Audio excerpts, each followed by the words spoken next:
Saudaraku seiman, kita coba akan lengkapkan bahasan ini dengan kisah-kisah bagaimana orang salafus saleh dulu yang pernah berbuat dosa lalu mereka bertaubat. Ya. Kisah tentu yang sangat luar biasa, di antaranya adalah kisah taubatnya Tha'labah radhiyallahu anhu. Sahabat Nabi yang mulia ini adalah anak muda yang masih muda dan keimanan sudah tertanam dalam hatinya. Zaman dulu orang tidak punya kamar mandi dalam rumah, maka orang kalau mau pergi ke WC ataupun mau mandi, maka biasanya orang pergi ke padang pasir. Satu waktu Tha'labah radhiyallahu anhu ini keluar, kemudian dia ke padang pasir, lewat, bukan sengaja, lewat. Rupanya dia melewati sebuah tempat mandi tapi untuk seorang wanita Ansar, wanita dari Madinah, ya. Dan wanita ini terkenal, ya, sangat punya kecantikan dan kulitnya putih bersih. Dan ini bukan terlihat, telanjang bulat semuanya, tidak. Tetapi Tha'labah radhiyallahu anhu lewat. Zaman dulu tempat mandinya laki-laki sama perempuan untuk membedakannya, kalau laki-laki itu dibuat pelapa kurmanya sampai ke daerah kepala sehingga bagian kepala terlihat dan orang tahu di dalam itu adalah orang. Ini di padang pasir, dibuat kayak WC-WC umum gitu ya, tapi masing-masing punya.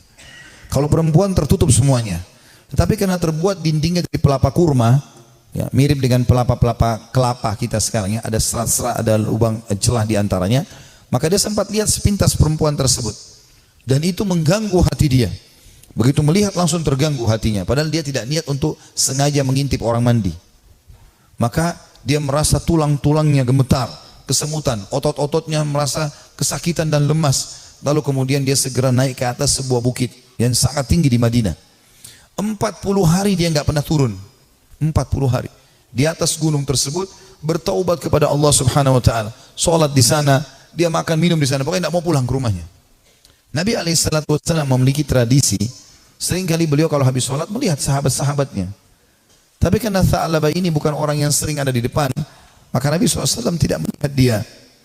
Jibril alaihissalam datang setelah 40 hari dari masa perbuatan Tha'labah ini radhiyallahu anhu, mengatakan, "Hai Muhammad, Allah memerintahkan kau untuk memanggil Tha'labah yang sedang berada di atas gunung karena dia merasa bersalah dengan dosanya."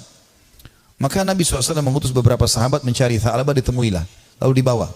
Begitu masuk ke dalam masjid, dia keringat dingin, wajahnya memerah, kehitam-hitaman, ketakutan sekali. Kata Nabi SAW, "Ada apa dengan engkau hai Tha'labah?" Dia mengatakan, "Ya Rasulullah, saya telah melakukan maksiat yang besar sekali." Kata Nabi SAW, rahmatnya Allah lebih luas. Ya, kemudian waktu itu diiqamahkan sholat. Maka sholatlah Nabi SAW bersama para sahabat, Tha'labah pun ada. Sementara sholat, Nabi SAW membaca ayat tentang neraka.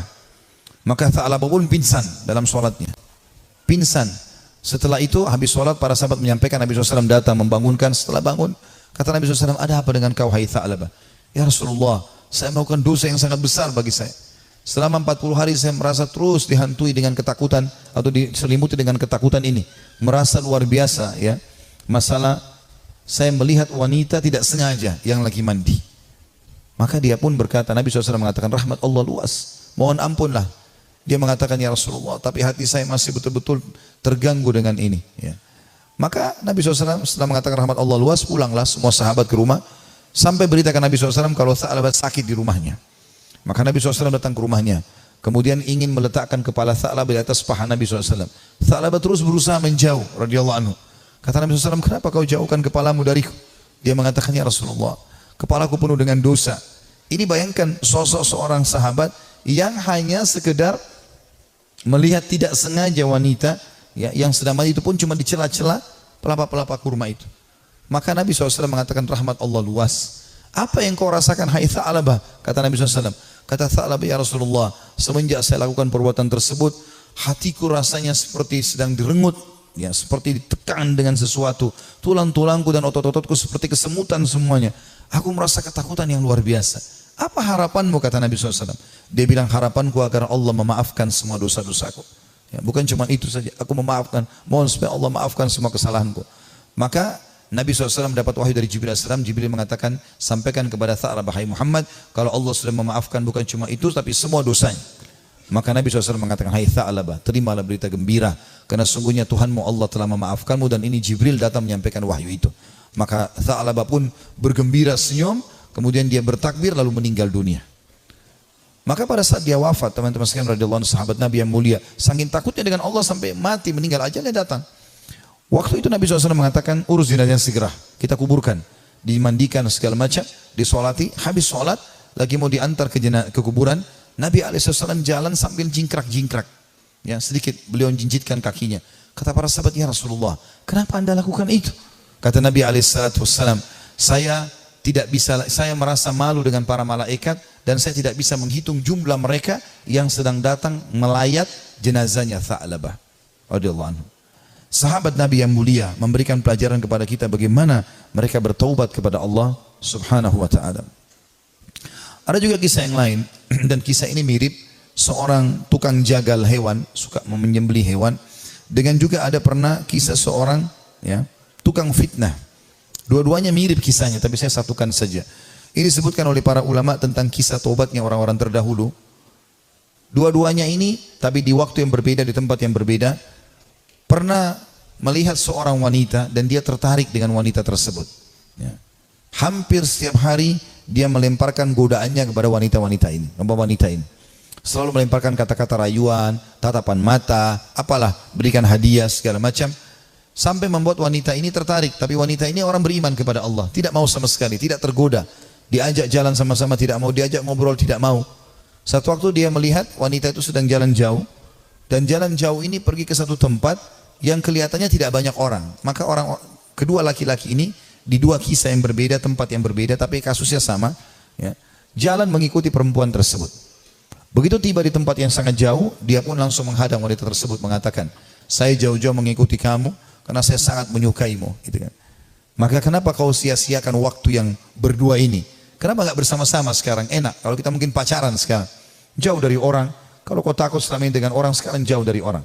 Maka wanita tersebut tiba-tiba mengatakan, kalau kau memang mencintaiku, maka kau harus tahu sebenarnya aku lebih mencintaimu. Aku pun sebenarnya suka dengan kamu, tetapi rasa takutku kepada Allah mengalahkan itu semua. Aku tidak ingin justru karena cinta ini kemudian kita terjerumus dalam kemaksiatan dan Allah hukum kita. Maka dengan kalimat itu saja laki-laki ini tersentuh. Lalu dia mengatakan, subhanallah, yang telah memberikan peringatan kepadaku melalui lisanmu. Kau takut kepada Allah dan aku tidak takut kepada Allah. Lalu laki-laki tersebut meninggalkan si perempuan tadi, dan semenjak itu dia bertobat kepada Allah Subhanahu wa taala, tidak mau lagi mengenal kecuali yang halal dari mereka. Seorang salafus saleh yang lain yang luar biasa, dia karena takutnya dengan fitnah wanita, maka dia mengatakan, ya Allah, jadikanlah seluruh wanita yang tidak halal bagiku, ya, tidak ada perbedaan, atau hilangkan syahwatku dari seluruh wanita yang tidak halal bagiku. Maka dia mengatakan, demi Allah, Allah kabulkan doa saya sehingga tidak ada syahwat kecuali pada istri saya saja, pada yang halal, dan tidak ada bedanya antara wanita yang tidak halal bagiku dengan sebuah tembok. Artinya betul-betul mereka ingin menjaga diri dari perbuatan yang salah. Dinukil kisah yang lain, seorang anak muda.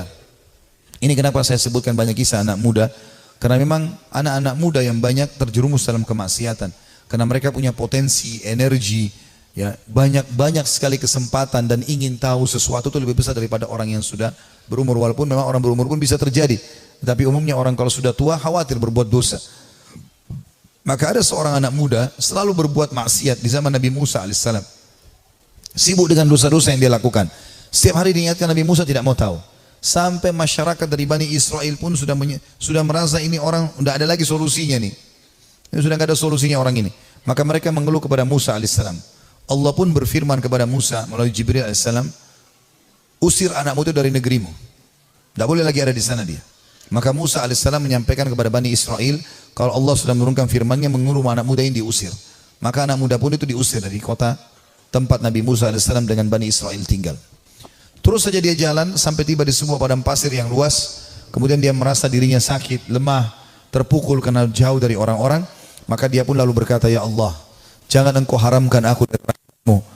Aku tahu aku telah berbuat dosa, tapi rahmat-Mu jauh lebih luas. Aku bertobat dan beristighfar kepadamu dari seluruh dosaku, ya Allah. Maka maafkanlah aku. Terus dia ucapkan permohonan maafnya kepada Allah sampai 3 hari berturut-turut. Setelah itu dia meninggal dunia, si anak muda ini. Setelah dia meninggal dunia sendirian di padang pasir itu dengan kondisi menyesali kesalahannya, Maka dia pun Musa pun alaihissalam didatangi oleh Jibril. Jibril mengatakan, hai Musa, Tuhanmu Allah memberikan perintah kepadamu agar engkau keluar ke padang pasir. Ini dan itu disebutkan cirinya. Di sana ada satu wali Allah yang Allah suruh kau mengurus jenazahnya. Maka Musa alaihissalam pun keluar ke padang pasir yang ditunjukkan. Begitu tiba di sana tidak dilihat kecuali anak muda tadi yang memang dianggap orang ini buruk di tengah-tengah Bani Israel.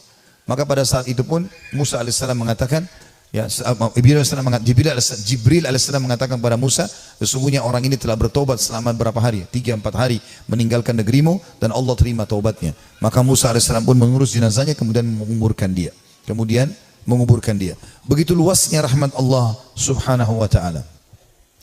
Bagi orang yang masih melakukan kemaksiatan dan berpikir bahwasanya susah untuk bertaubat, tidak ada yang susah teman-teman sekalian. Kita akan kisahkan sekarang seorang tokoh tabi'in yang masyhur, Fudail bin Iyad rahimahullah. Orang ini sangat unik ceritanya. Karena dulunya dia adalah perampok jalanan. Saking mahirnya dia mencuri dan merampok sampai dia tidak butuh tim, sendirian. Dikatakan dalam kisah ini, Fudail bin Iyad sendirian, tidak butuh orang-orang lain untuk membantunya. Dan setiap kali ada kafilah mau lewat di tempat Fudail, pasti mereka ketakutan. Lebih takut daripada melewati tempat yang lain. Karena Fudail bunuh, ambil hartanya. Gak ada toleransi. Dan dia satu orang bisa mengalahkan sekian banyak orang dalam duel dan berperang. Sampai satu waktu ada satu kafilah, satu malam, Fudail bin Iyad lagi nunggu-nunggu. Ya, ada mangsa yang lewat, dia ingin mengambil dan merampok dari mereka. Di tengah jalan, subhanallah, atau pas lagi nunggu ada kafilah yang lewat, bukan tengah jalan, ada kafilah yang lewat. Kemudian kafilah ini berbicara satu sama yang lain dan Fudail mendengar, jangan kita lewat jalan sini karena ada Fudail bin Iyad, nanti dia akan mengganggu kita, ya, dan tidak bisa kita selamat dari dia. Bagaimana dengan keadaan keluarga dan harta kita? Dengan kalimat ini yang didengar oleh Fudail, Fudail mengatakan, begitu takutnya manusia padaku, gitu kan? Maka dia pun mengatakan, mulai hari ini ya Allah, aku berjanji aku tidak akan pernah mengganggu orang lain lagi. Dalam riwayat yang lain, Fudail lalu keluar, lalu menemui mereka, lalu mengatakan, akulah Fudail bin Iyad yang kalian sebutkan tadi. Dan karena perkataan kalian tadi, aku merasa aku telah menakut-nakuti manusia. Maka dengan itu aku akan berhenti dan tobat dan kalian akan jadi saksi. Lalu Fudail menghormati mereka menjadi tamu pada malam itu. Mulailah Fudail menyembelikan buat mereka hewan, dia berburu sendiri malam itu, dia sembelikan, dia biarkan mereka membuat kemah di sekitarnya. Setelah dia membakar makanan, dia menyiapkan makanan buat mereka, rupanya ada satu orang dari kafilah itu, orang saleh, membaca firman Allah subhanahu wa ta'ala yang berbunyi, ini disebutkan dalam surah Al-Hadid, ya, ayat 16, yang Allah subhanahu wa ta'ala berfirman, a'udzubillahi minasyaitonirrajim, alam ya'ni lilladina amanu an takhsha qulubuhum lidhikrillah wa ma nazala minal haqq. Belumkah tiba saatnya bagi orang-orang beriman untuk tunduk hati mereka dan mereka tunduk hati mereka kepada zikrullah dan apa yang turun dari kebenaran dalam Al-Quran. Fudail bin Iyad orang Arab, dia faham betul makna ayat ini. Artinya, sampai kapan kamu mau lalai, kata Allah SWT. Belum tibakah saatnya bagi orang beriman untuk tunduk hatinya dan berzikir kepada Allah dan apa yang diturunkan dari kebenaran dalam Al-Quran? Maka Fudail pun menangis mendengar ayat tersebut. Lalu dia ulang-ulangi ayat itu sampai akhirnya dia menunjukkan taubatnya. Subhanallah, setelah dia taubat, mulai hari itu dia pergi ke Mekah. Tiap hari Mekah dan Madinah. Artinya setiap saat dia di Mekah sebentar, nanti di Madinah lagi sebentar. Tidak pernah meninggalkan dua kota yang suci ini. Dan kata para ulama, orang-orang yang pada saat itu sudah menjadi ulama, ya, kemudian menjadi sahabat dekatnya Fudail. Di antaranya Abdullah bin Mubarak, Sufyan al-Thawri. Ini semua orang-orang yang luar biasa ibadahnya, terkenal sekali kesolehannya. Itu mereka mengatakan, kami tidak pernah menemukan orang setakut kepada Allah seperti Fudail bin Iyad.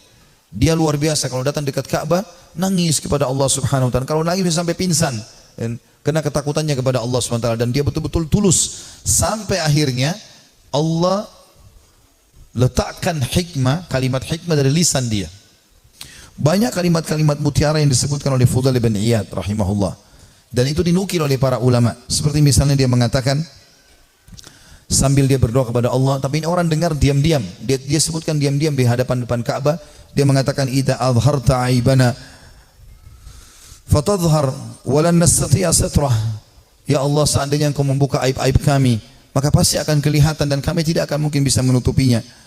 Wa nufdah, dan kami pasti akan dipermalukan. Wa idza adharta amalana fanuhlik bi'adzabik. Dan kalau seandainya engkau memperlihatkan amal-amal kami, akhirnya orang jadi puji-puji kami, maka kami akan binasa dan kami akan kena hukumanmu. Kemudian dia juga menyebutkan dalam statementnya yang masyhur setelah dia taubat, kamu berhias untuk manusia, hai Fudail, berdandan untuk mereka, dan terus saja riya, pamer ibadah-ibadah sehingga mereka menilaimu saleh, mereka menunaikan kebutuhanmu, kemudian melapangkan tempat duduk untukmu dan bermuamalah denganmu karena mereka salah duga. Kamu buruk bila demikian adanya. Artinya orang-orang akan menilai kau seakan-akan kau itu orang soleh, padahal sebenarnya tidak. Ya. Dia terus menasihati dirinya agar jangan sampai dia lalai. Ibnu Mubarak berkata, Abdullah bin Mubarak setelah melihat ibadahnya Fudail bin Iyad yang tadinya penjahat besar, perampok jalanan, suka membunuh dan merampas harta orang. Sesungguhnya Fudail merupakan bukti kebenaran kekuasaan Allah Azza wa Jal yang memuncul dengan Allah atau Allah memunculkan hikmah melalui lisannya. Dia termasuk manusia yang dikaruniai manfaat dari amal-amalnya. Disebutkan dalam Syiar Alam Nubala di jilid 8 halaman 425. Artinya ini bukti nyata tanda-tanda kebesaran Allah. Tadinya penjahat besar, pembunuh, lalu dia taubat nasuha, dia tinggalkan semua kesalahannya. Allah tidak mau tahu masa lalu orang, tapi Allah Subhanahu wa taala menilai sekarang ke depan. Fudail berkata kepada seseorang yang bertanya, bagaimana caranya supaya bisa menjadi takut kepada Allah sebagaimana Anda ini takut? Ya, Anda bisa taubat seperti ini, luar biasa. Kata dia, kosongkan hatimu untuk sedih dan takut sampai keduanya dapat bersarang. Apabila keduanya bersarang di hatimu, maka keduanya akan membentengimu dari melakukan maksiat dan menjauhkan dirimu dari api neraka. Disebutkan juga dalam Syiar Alam Nubala jadi 8 halaman 438. Artinya dia mengatakan, yang membuat saya seperti ini, saya sengaja menanamkan rasa takut saya kepada Allah. Saya mempelajari tentang kemahabesarannya Allah Subhanahu wa taala sebagai pencipta, beratnya siksaannya kalau melanggar terus-menerus, ya. Kemudian saya biarkan tersarang dalam hati saya, maka akhirnya itu membentengi saya dari kemaksiatan. Dia juga berkata, sedih karena Allah di dunia menghilangkan keresahan di akhirat, dan terlalu gembira di dunia menghilangkan manisnya ibadah. Nah, artinya dia mengatakan sedih karena Allah di dunia, maksudnya merasa rindu dengan surga, takut dengan dosa, menghilangkan keresahan di akhirat. Tidak akan mungkin bersatu antara dua kesedihan, gitu kan. Dan terlalu gembira dengan dunia, tidak pernah ada cobaannya misalnya. Tapi walaupun tidak mungkin, ya pasti manusia akan diuji oleh Allah SWT supaya dia tidak terlalu bergantung pada dunia ini. Dan terlalu gembira dengan dunia berlebih-lebihan sampai terbahak-bahak, sampai luar biasa merasa hidupnya harus selalu kegembiraan. Padahal itu juga tidak mungkin terjadi. Maka akan membuat, ya, atau menghilangkan manisnya ibadah. Dia juga menasihati dirinya setelah dia taubat, mengatakan, wahai jiwa, kasihan kamu ini. Kau selalu berbuat buruk, namun kau mengira dan merasa dirimu baik. Kamu tidak tahu, tetapi merasa selevel dengan ulama. Kamu kikir, tapi kamu merasa dirimu dermawan. Kamu bodoh, tapi kamu merasa pintar dan cerdas. Ajalmu pendek, tapi angan-anganmu sangat panjang. Nah, ini kalimat-kalimat mutiara yang luar biasa. Rupanya setelah dia bertobat kepada Allah Subhanahu wa taala, Allah berikan kalimat-kalimat ini kepadanya, ya. Dia mengatakan, saya ulangi, wahai jiwa, kasihan kamu. Kau berbuat buruk, namun kau mengira dirimu berbuat baik. Artinya, amal-amal yang kau kerjakan ini masih kurang. Tapi kenapa kau selalu merasa bangga? Ini dia nasihati dirinya sendiri. Karena ada orang kadang-kadang begitu, dikuasai oleh syaitan, dia merasa bangga. Saya sudah haji sekian kali, saya sudah pernah bersedekah ini dan itu, saya pernah bangun masjid satu masjid itu terus yang dibahas. Apa saja semuanya dibanggakan. Maka dia menasihati dirinya supaya dia terus termotivasi mau ibadah. Dia mengatakan, wahai jiwa, kasihan kamu. Kau sebenarnya berbuat buruk masih sedikit, tapi kau pikir dirimu sudah berbuat banyak. Kau tidak tahu, ya, tapi kau menganggap dirimu selevel dengan ulama. Ini juga banyak jadi penyakit di dalam tengah-tengah penuntut ilmu. Baru belajar setahun 2 tahun sudah merasa dirinya luar biasa. Akhirnya sudah mulai membicara tentang ulama ini, tentang ulama itu. Habis waktunya untuk itu. Maka semestinya seseorang menyadari kalau dia baru belajar, ya sudah dia belajar. Sebagaimana dikatakan oleh Fudail di sini rahimahullah. Beliau mengatakan, kau tidak tahu tapi kau merasa dirimu selevel dengan ulama. Yang ketiga dia bilang bahwa dirinya, kamu kikir tapi kau merasa dirimu dermawan. Ya, artinya berapa banyak sih yang kau sudah sedekahin sehingga kau selalu banggakan, hai Fudail. Padahal sebenarnya kau bakhil. Sedikit sekali yang kau keluarkan dibandingkan nikmat Allah yang melimpah kepadamu. Ini juga, ya, tamparan yang sangat keras bagi orang yang tadi baru sedekah sekali, 2 kali, 3 kali dalam 1 bulan, dalam 1 tahun, bahkan mungkin 10 tahun sekali.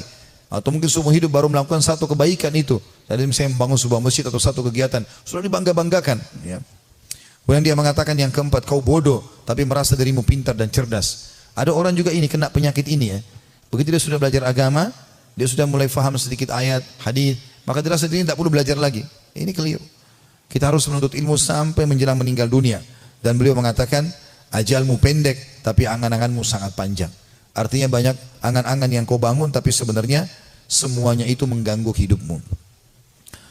Juga dia berkata, Fudail rahimahullah, manusia paling berdusta adalah mereka yang mengulangi perbuatan dosa yang pernah dilakukannya.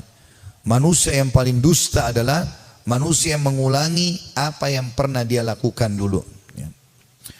Manusia yang paling bodoh, jadi kalau dia pernah buat dosa dia ulangi lagi, berarti dia manusia paling dusta. Karena dia sudah tahu salah tapi kenapa dia lakukan. Lalu dia mengatakan manusia paling bodoh adalah manusia yang memperlihatkan amal kebaikannya. Kalau ada manusia yang mau dinilai paling bodoh, adalah orang yang suka pamer-pamer amalnya. Ya, saya ini lakukan, saya sudah haji sekian kali, saya sudah bangun masjid ini dan itu, saya sudah begini dan begitu. Dia banggakan amalnya. Itu manusia yang paling bodoh. Karena hilang semua pahalanya dengan dia riya. Lalu dia mengatakan manusia yang paling dekat dengan Allah, yang paling takut kepadanya. Ini juga statementnya mirip dengan apa yang dikatakan oleh sebagian ulama yang membuat Umar bin Khattab radhiyallahu anhu yang mendapatkan kemuliaan sabda Nabi SAW, wahai Ibnu Khattab, kalau kau lewat di sebuah lembah, syaitan melihat kau lewat di lembah itu, maka dia akan mencari lembah yang lain karena takut bertemu denganmu. Kata ulama, syaitan takut dengan Umar bin Khattab, padahal Umar enggak melihatnya. Bertemu dengan Umar aja syaitan cari tempat lain. Jadi jangankan menggoda, jadi dia bahkan menghindar dari Umar, padahal Umar tidak melihatnya. Karena rasa takutnya Allah SWT kepada Allah. Karena rasa takutnya Umar bin Khattab kepada Allah Subhanahu Wa Taala. Jadi siapa yang takut kepada Allah, Allah akan buat ya seluruh makhluk takut kepadanya. Dan siapa yang tunduk kepada Allah, Allah juga tundukkan makhluk kepadanya. Ya, semua itu siapa yang cinta kepada Allah, Allah akan buat makhluk cinta kepadanya. Dan seterusnya. Juga kata beliau, manusia tidak akan sempurna sehingga agamanya mampu mengalahkan nafsunya. Dan manusia tidak akan binasa sehingga nafsunya mengalahkan agamanya. Ini statement yang mulia. Beliau mengatakan, kalimat ini penting untuk digarisbawahi teman-teman sekalian. Manusia tidak akan sempurna sehingga agamanya mampu mengalahkan nafsunya. Artinya ilmu yang dia pelajari itu menjadi patokan dan pegangan hidupnya. Sehingga nafsunya diawasi oleh ilmunya. Karena ilmu agama itu mengawasi kita. Ilmu agama mengawasi kita. Kalau kita belajar agama, ilmu kita halal haramnya Allah seperti bodyguard. Kita mau makan, mau minum, mau mencari pendapatan, mau bergaul, agama akan mengatakan itu boleh atau tidak boleh. Maka orang yang sempurna adalah orang yang justru ilmu agamanya itu bisa mengontrol hawa nafsunya. Dan sebaliknya, orang yang binasa adalah orang yang nafsunya mengalahkan agamanya. Jadi biarpun tahu agama tapi tetap saja dikalahkan oleh agamanya sendiri. Dan ini semua adalah hal mendasar yang perlu digarisbawahi dari nasihat yang mulia. Ini kita bisa, ini sebagian kecil ya, banyak sekali statementnya, hampir semua buku tentang tazkiyatun nafs, ya, pensucian jiwa, tentang zuhud, ya, menginginkan akhirat, gitu kan, daripada dunia, semasalah keimanan, ya, masalah penyesalan, itu selalu ada statementnya Fudail bin Iyad. Padahal tadinya dia ini seorang penjahat besar, tapi bagaimana Allah Subhanahu Wa Taala memberikan kepada dia karunia dengan taubatnya yang luar biasa nasuha, Allah memberikan kata-kata mutiara dari lisannya. Dia juga mengatakan, Az-Zahabi berkata, ditanya kepada Fudail, apa itu zuhud?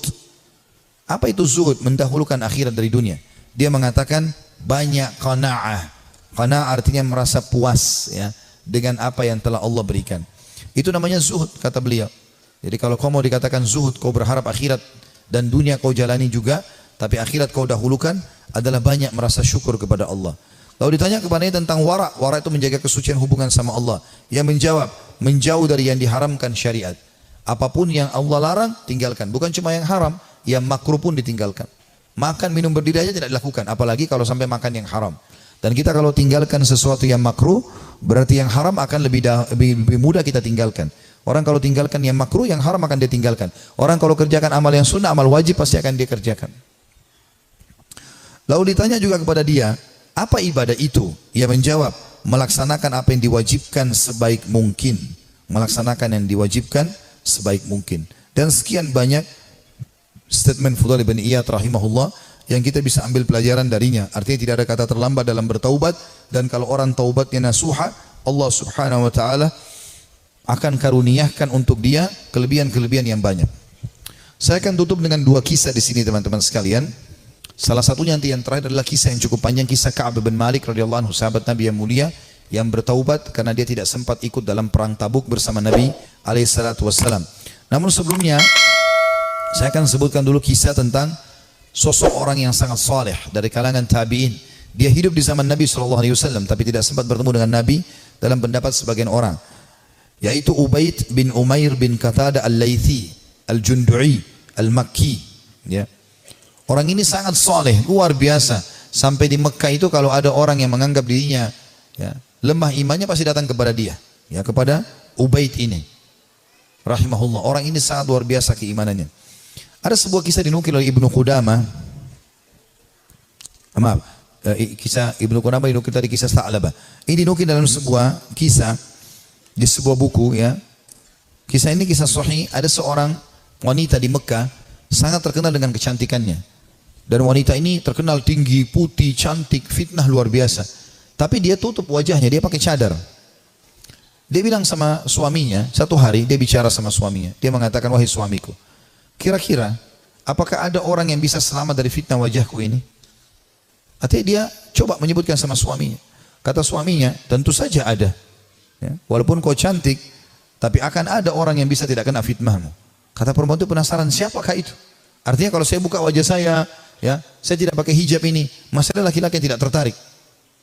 Maka kata suaminya, Ubaid ibn Umair, seorang ulama. Maka tiba-tiba istrinya karena merasa tertantang datang kepada suaminya lalu berkata, wahai suamiku, Andes, apakah kau mengizinkan aku untuk coba menggoda Ubaid hanya untuk mengetes imannya? Sekaligus juga mengetes apakah betul memang dia tidak kena dengan fitnah wajahku dan kecantikanku ini. Suaminya mengatakan, karena penasaran juga mengatakan, baik, saya izinkan. Maka wanita ini pergi ke Masjid Haram. Ini Ubaid ini punya majelis ta'lim, di Masjid Haram, ulama besar. Tidak pernah sama sekali berbuat dosa dalam kisahnya, dalam kisah hidupnya. Allahu alam kalau yang dinukil dari kisah yang lain, tapi dia disebutkan orang ini sangat soleh. Kemudian datanglah wanita ini lalu mengatakan, saya punya pertanyaan Syekh. Kata dia, silahkan. Dia bilang, tapi pertanyaan ini pribadi, maka saya tidak bisa menanyakan di depan orang. Kalau bisa, saya akan meminggir dengan anda di salah satu sudut masjid ini.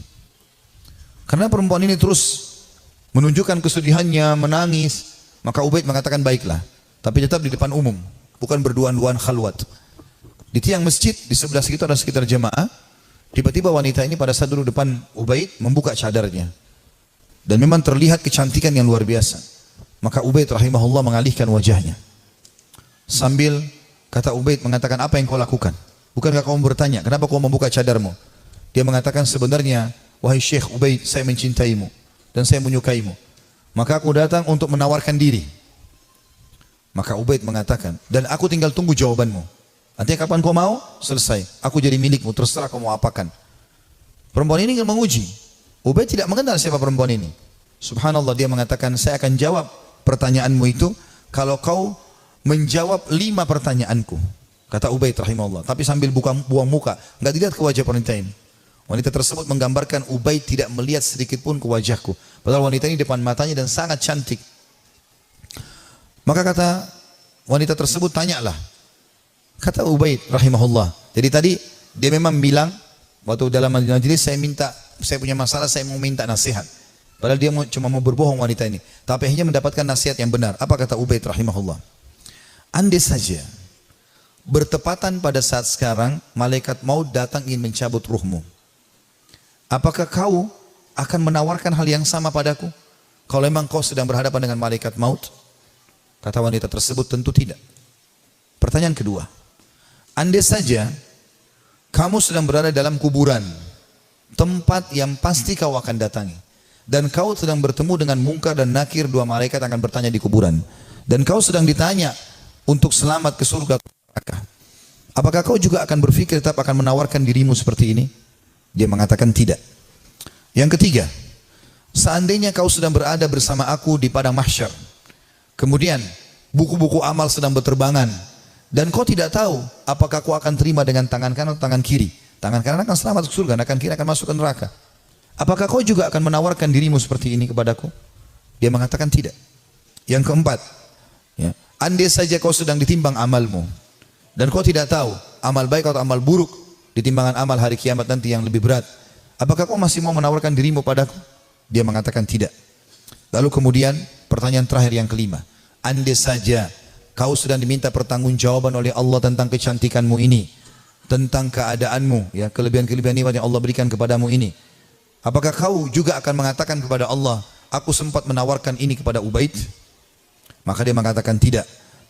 Maka Ubaid pun mengatakan rahimahullah, kalau gitu bertakwalah kepada Allah dan jagalah dirimu serta nikmat Allah yang ada padamu. Maka tiba-tiba perempuan tersebut menangis terisak-isak.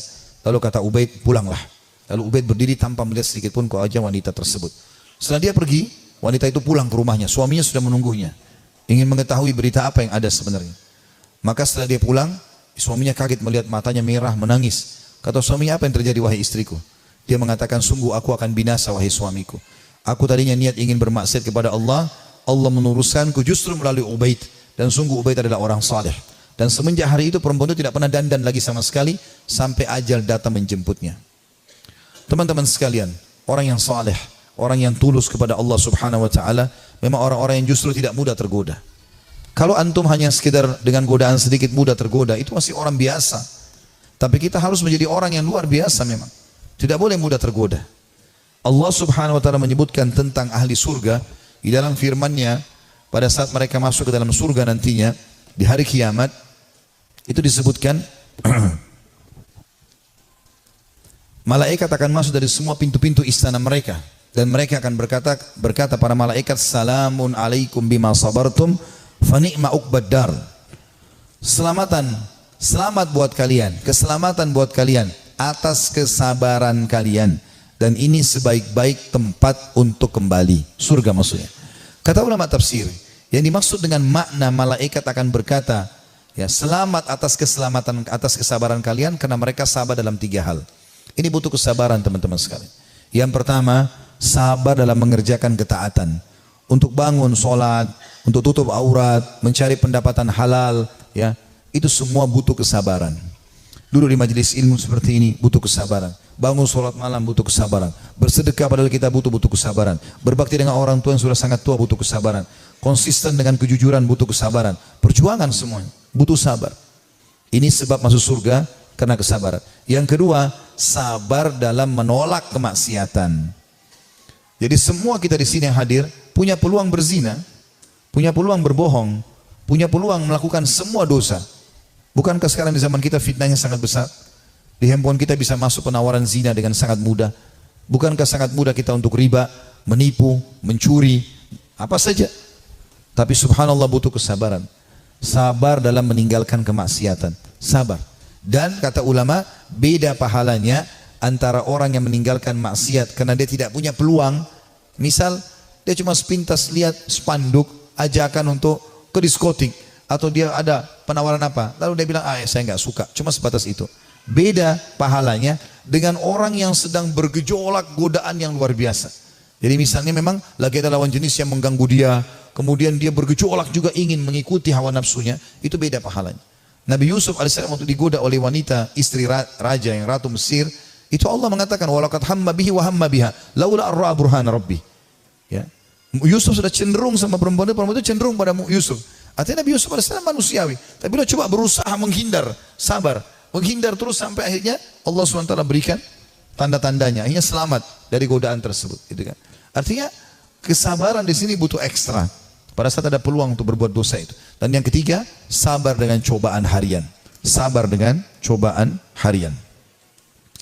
Izinkan saya teman-teman sekalian kita tutup dengan ini insya Allah ya, kisah tentang Ka'ab bin Malik radhiyallahu anhu.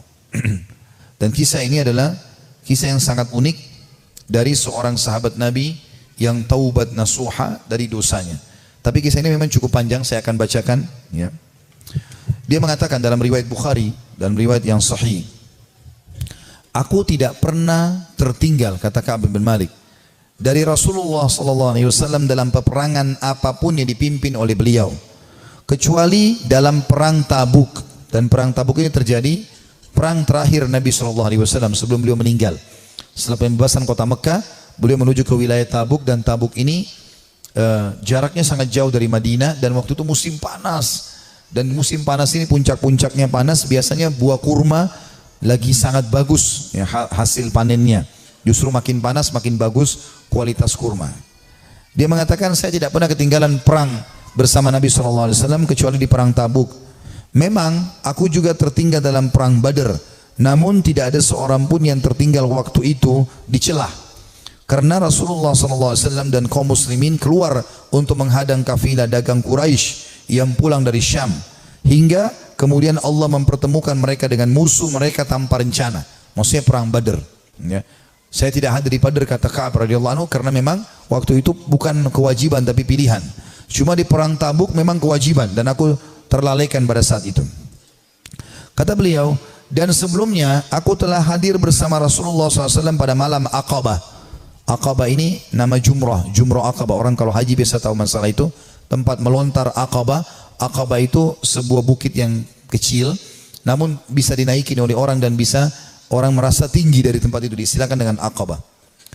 Pada malam Aqabah, waktu Nabi SAW sebelum hijrah ke Madinah pernah ada baiat Aqabah, janji setia di Aqabah, dan Ka'ab hadir pada saat itu. Dan sebelumnya kata beliau, aku telah hadir bersama Rasulullah SAW pada malam Aqabah sewaktu kami bersumpah setia membela Islam. Dia mengatakan, dan kehadiranku di malam itu tidak bisa digantikan dengan perang Badar, walaupun perang Badar lebih dikenang di tengah orang-orang daripada baiat Aqabah atau janji setia di Aqabah.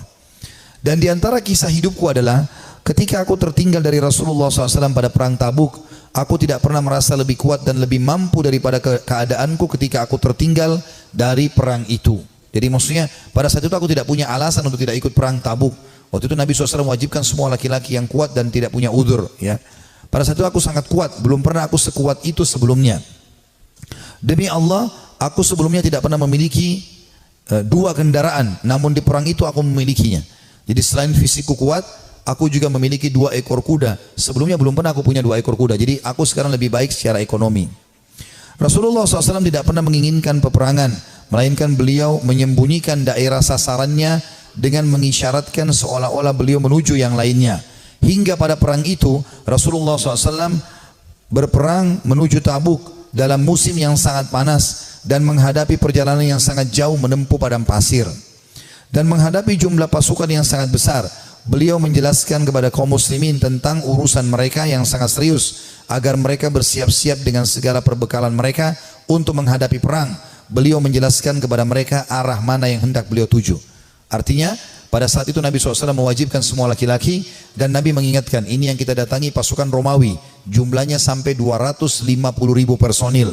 Jumlah sahabat itu sekitar 30.000 saja ya. Maka Nabi SAW ingatkan para sahabat waktu itu, orang-orang Islam, kata Ka'ab radhiyallahu anhu, yang bersama Rasulullah SAW sangat banyak, dan mereka tidak didaftar dalam buku induk, atau maksudnya buku induk negara ya. Ka'ab berkata, melanjutkan, maka hampir tidak ada yang ingin absen dari perang, kecuali dia menduga bahwa hal itu tidak akan diketahui selama tidak ada wahyu yang Allah jelaskan atau turunkan. Rasulullah SAW lalu berangkat ke perang itu ketika buah-buahan sedang masak dan pohon-pohon menjadi rindang. Ya, perlu kita ketahui penduduk Madinah, kebetulan Ka'ab juga orang Madinah, pendapatan utama mereka adalah kurma. Pendapatan utama mereka adalah kurma. Dan pada saat itu musim panas dan puncak-puncaknya kurma akan panen. Sekitar 2-3 hari lagi akan panen. Tiba-tiba Nabi SAW bilang, jihad, sekarang kita harus keluar. Maka ini ujian yang sangat luar biasa. Beliau mengatakan Rasulullah SAW berangkat pada perang itu ketika buah-buahan sedang masak dan pohon-pohon menjadi rindang. Maka aku lebih cenderung kepadanya, kepada hasil panen. Rasulullah SAW dan kaum muslimin yang bersamanya sedang berkemas-kemas, dan aku pun segera pulang untuk bersiap-siap bersama beliau. Tapi setelah aku pulang, aku tidak melakukan apa-apa. Aku berkata dalam hati, aku bisa melakukannya kapan saja aku mau. Begitulah keanggapan terus menyergapku, hingga orang-orang terus berbenah dengan serius. Maka pada pagi harinya Rasulullah SAW dan kaum muslimin bersamanya berangkat menuju perang. Sementara aku belum melakukan persiapan apa-apa. Kemudian aku beranjak lalu kembali tapi tanpa melakukan apa-apa.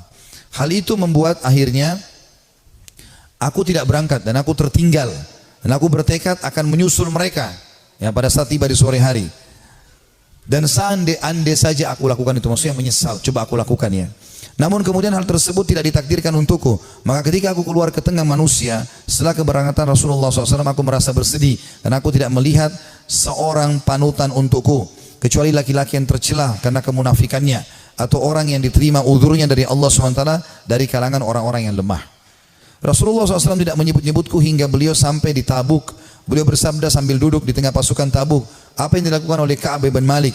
Maka salah seorang dari Bani Salamah berkata, wahai Rasulullah, dia tertahan oleh pakaian burdahnya dan sibuk melihat kedua sisi tubuhnya. Maksudnya dia tidak ada uzurnya untuk tidak keluar bersama anda. Maka Mu'adz bin Jabal berkata kepadanya, sungguh buruk apa yang telah kamu ucapkan. Demi Allah ya Rasulullah, kami tidak mengetahui apa yang ada padanya melainkan kebaikan. Jadi Mu'adz di sini membela Ka'ab, mengatakan dia orang baik ya Rasulullah. Maka Rasulullah SAW diam. Tak kala beliau dalam keadaan seperti itu, tiba-tiba beliau melihat dari kejauhan seorang laki-laki yang mengenakan pakaian putih yang terlihat bergerak terombang ambing oleh fata morgana. Maka Rasulullah SAW bersabda, orang itu adalah Abu Haythama. Ternyata benar dia adalah Abu Haythama al-Ansari, orang yang bersedekah dengan satu sak kurma ketika dicela oleh orang-orang munafik. Jadi pada saat Nabi SAW menyuruh orang-orang untuk berinfak ya, untuk perang Tabuk, orang-orang munafik hadir di situ, tapi orang munafik tidak berinfak. Mereka cuma mencaci maki saja. Ya. Ada orang yang datang membawa satu kain besar berat, diangkat jatuh dikasih kepada Nabi SAW. Orang-orang munafik mengatakan riya. Lalu Abu Haythama ini datang radhiyallahu anhu membawa cuma satu keranjang kecil, satu piring kecil kurma, isinya cuma 3-4 butir kurma. Lalu dihidangkan, ya Rasulullah, ini buat jihad di jalan Allah. Maka orang munafik juga menghina Abu Haythama sambil mengatakan, ya untuk apa ini? Mau diapakan dengan 3-4 butir kurma? Tapi akhirnya Allah Subhanahu wa taala memuji karena infaknya itu. Ka'ab berkata, tak kala sampai berita kepadaku bahwa Rasulullah SAW telah pulang dari Tabuk, kesedihanku datang lagi. Aku mulai mengingat dusta dan berkata, aku ingin berdusta dan berkata, dengan apa? Aku mengingat dusta dan berkata, dengan apa bisa lolos? Dengan apa aku bisa lolos dari kemurkaan beliau besok? Untuk itu aku meminta bantuan kepada semua orang cerdik pemikiran dari keluargaku. Maka tak kala diberitahu bahwa Rasulullah SAW telah mendekati Madinah, hilanglah dariku segala pikiran yang batil. Hingga aku benar-benar mengetahui bahwa aku tidak akan selamat dari beliau dengan apapun selamanya. Maka aku bertekad untuk bersikap jujur kepada beliau.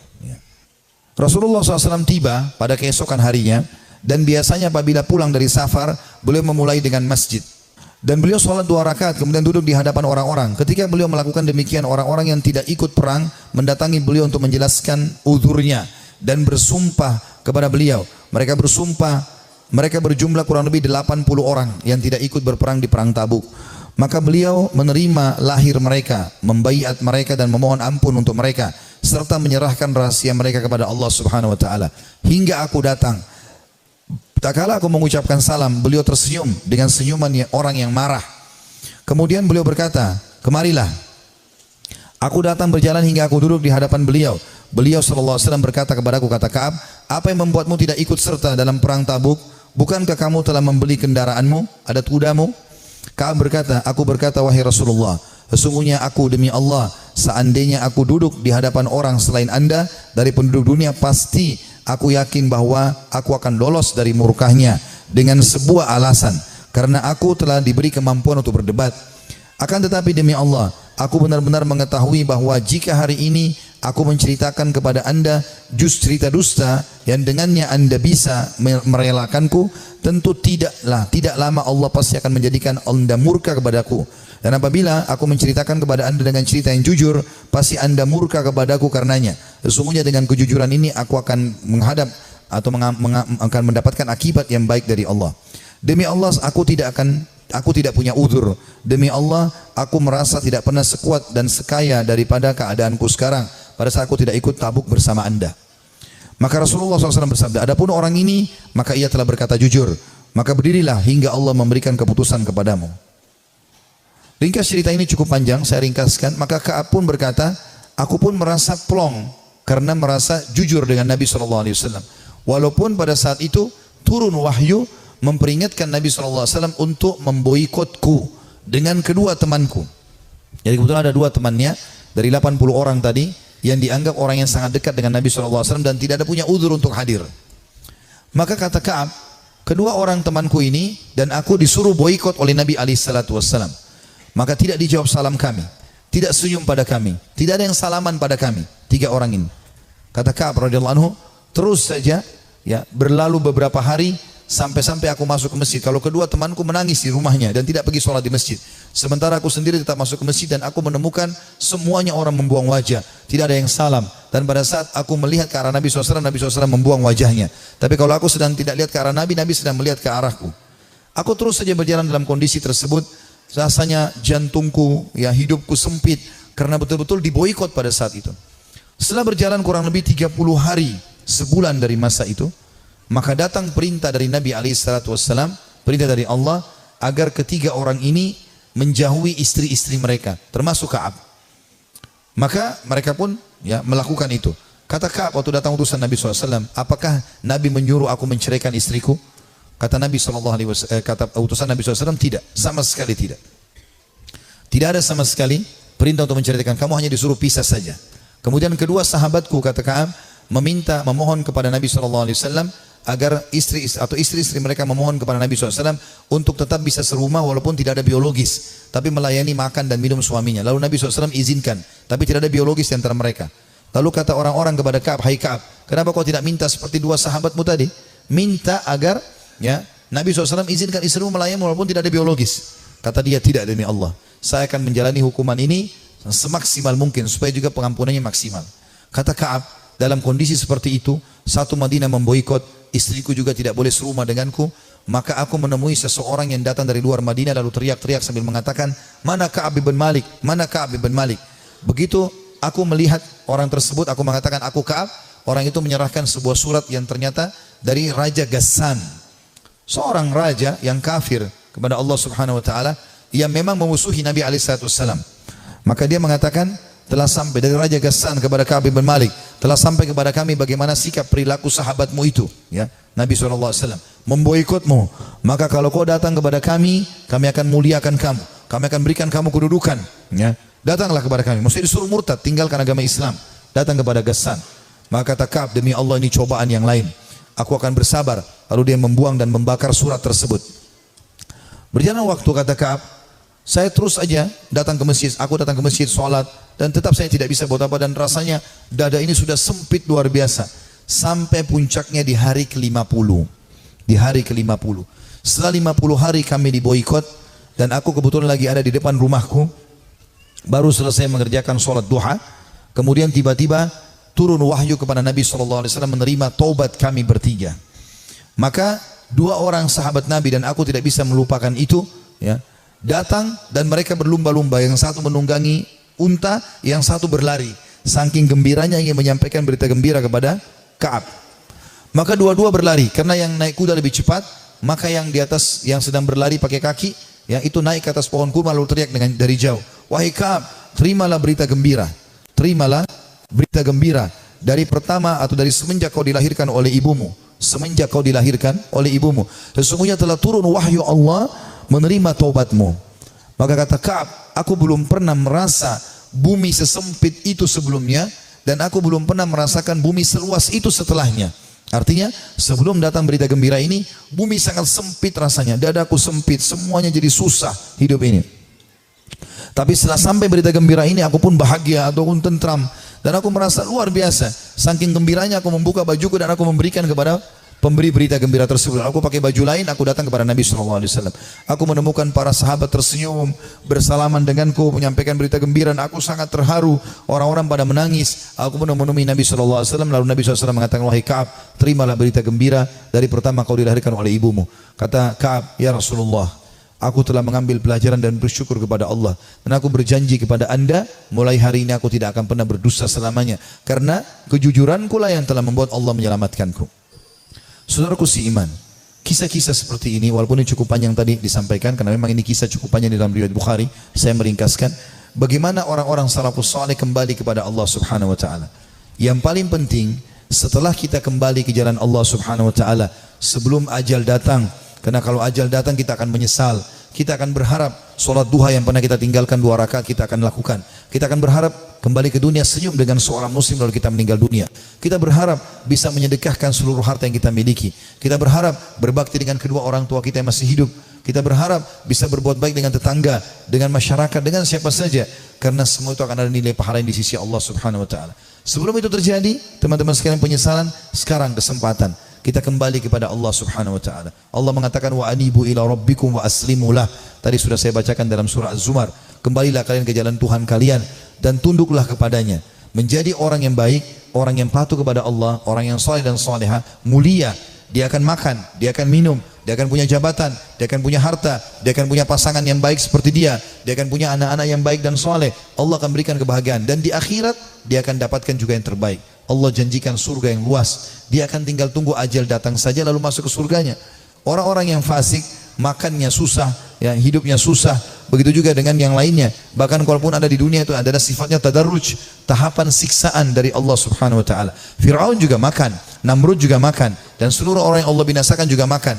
Tapi malah menjadi tadarruj atau tahapan siksa buat mereka. Mereka makin lalai, akhirnya mereka meninggal dalam keadaan kufur dan penyesalan abadi selamanya bagi Fir'aun sampai tidak ada waktunya, dan kegembiraan bagi Musa alaihissalam sampai tidak ada waktunya. Ini semua akan kekal. Allahu a'lam. Dan ini yang kita sampaikan teman-teman sekalian, mudah-mudahan bisa diambil manfaatnya. Kalau ada benar dari Allah, kalau ada salah dari saya mohon dimaafkan. Subhanakallahumma bihamdika asyhadu an la ilaha illa anta astaghfiruka wa atubu ilaik. Wassalamualaikum warahmatullahi wabarakatuh.